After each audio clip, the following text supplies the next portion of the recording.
Hi, this is Mary Eve with the Purdue Extension Office in Harrison County, and today I'm going to be making sugar cookies. This recipe does not have any leavening like baking soda and does not rise very much. This recipe is also the one that I use when I have mini 4-H meetings, as we always end our meetings with cookies and a story. Today we will be making the dough since the dough has to rest overnight in the refrigerator. Tomorrow we will bake it and have our story. So first, let me get ready. Take off my sweater.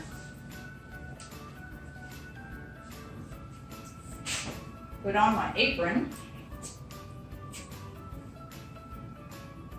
And I wear aprons a lot at home. They help to protect my clothing. And this apron I made.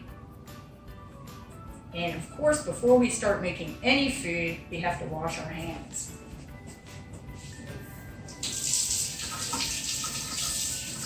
And use very warm or hot water. Get your hands good and wet.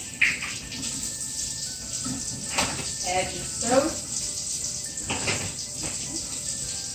And start counting to 20.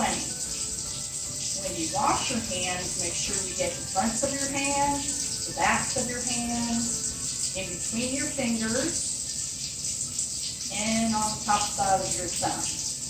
And I probably only did it for about 10 seconds here. If you don't feel like counting, you can sing the song Happy Birthday twice, and that should cover your 20 seconds.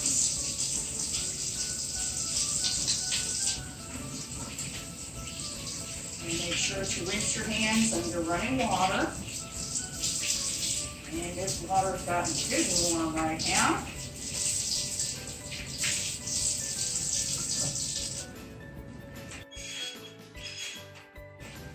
And dry your hands. So first I will go over the ingredients.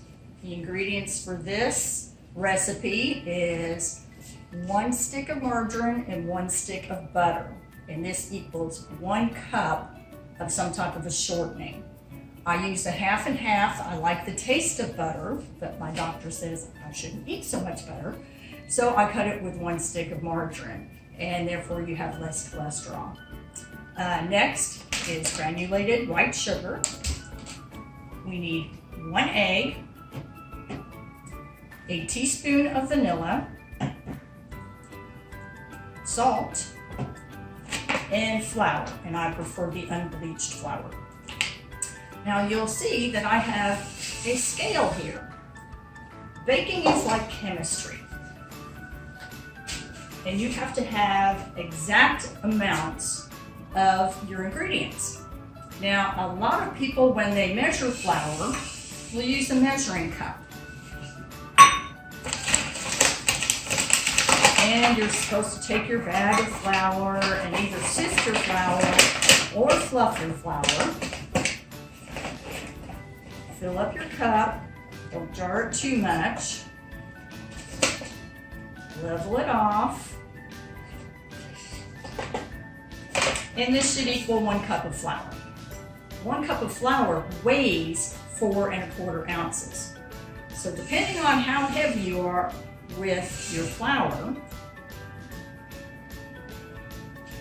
do I have 4 1/4 ounces? No, I have 5 ounces. So I have too much flour, which is why when I bake at home, I always use a scale. So we're going to take some of this flour away. And our recipe calls for, I better put it all away because I need to weigh out my sugar first.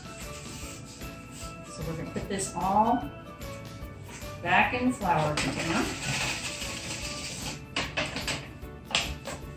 And weigh out our sugar. Sugar, a cup of sugar, sugar weighs heavier than flour. A cup of sugar weighs 7 ounces, but I only need 2/3 of a cup,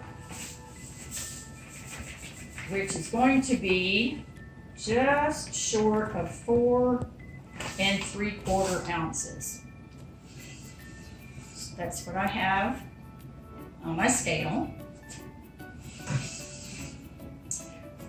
And our margarine and butter is room temperature. And we want to cream that first. which just means to get it all mixed up and nice and creamy looking. And usually when I bake, I have a small trash bag beside me so I can put all my stuff in the trash right away. For your mixer, make sure you put your beaters in first before you plug it in. This is mixer safety.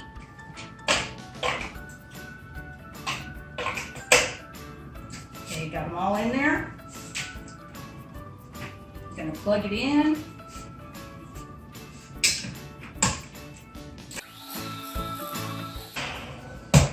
And since my butter and margarine were room temperature, this is all nicely creamed.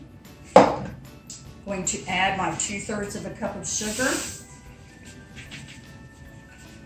And we want to blend this up well together so that your sugar almost melts within the butter. You don't want any sugar crystals left.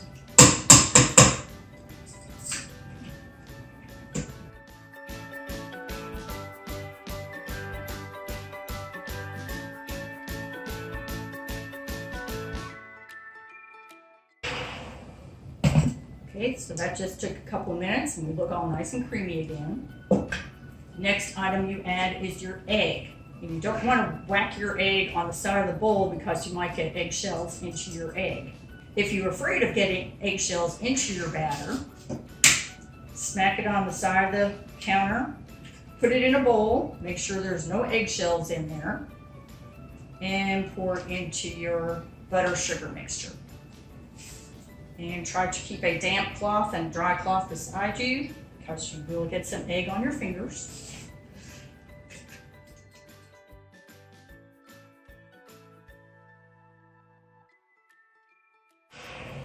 Stop for just a second so I can scrape the butter and sugar off of the side so that we make sure we get everything mixed in well with the egg.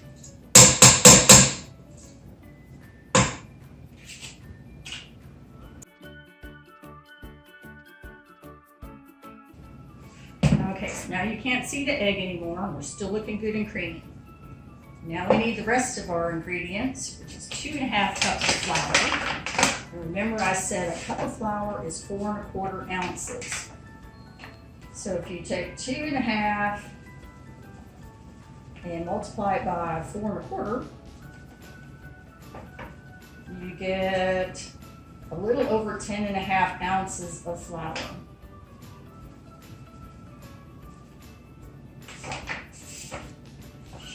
And that's what we have on the scale. And we need a 1/2 teaspoon of salt.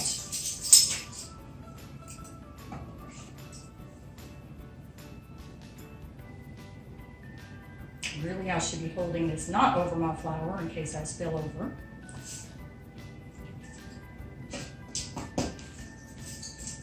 And we're going to add a teaspoon of vanilla into our wet ingredients.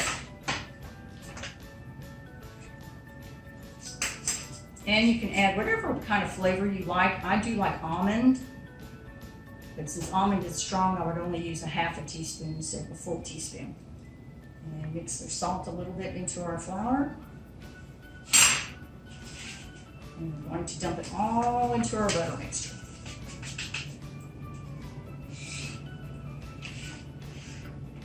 Put the beater.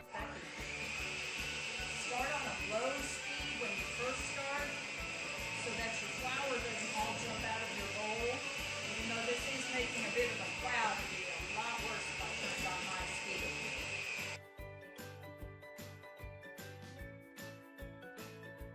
And as the dough starts to come together, you may want to put up the speed just by 1. And this dough is kind of a dry dough. And this, you can see right now it's starting to come together.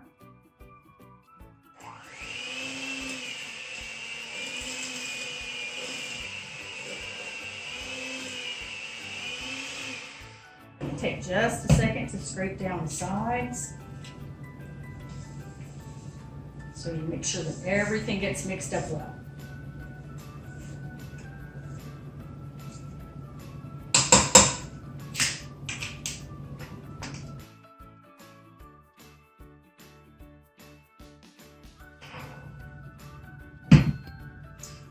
Okay, that's the dough right now. We want to go ahead and form it into a ball. And it should be a fairly soft dough, and it will mix up easily into your ball.